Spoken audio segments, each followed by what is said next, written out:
Okay, Mopar Challenger fans, sitting before you is a beautiful Hemi Orange 71 Challenger RT.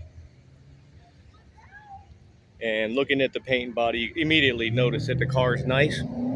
It's got day 2 wheels on it, nice cragars, deep dish, and what you're looking at is a 383 Magnum. By the time 71 rolled around for these cars, an RT could have been a 340 Challenger, a 383 Challenger, a 440, or a 426.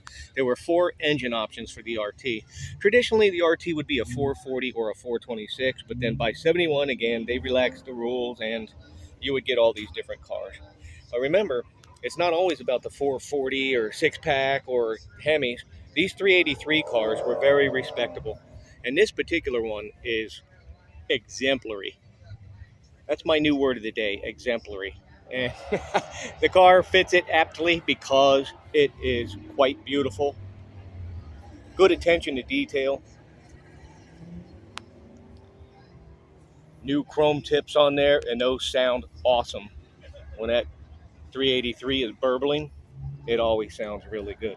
So looking down here on the dark side of the car, you can see that the paint and body is indeed very straight, beautifully done.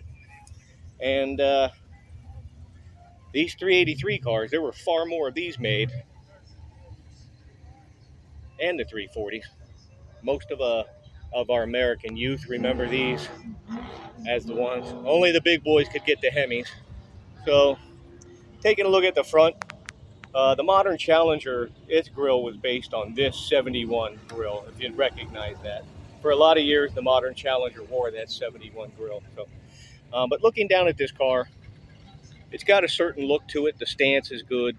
It's a beautiful car, very aggressive looking, and there you have it.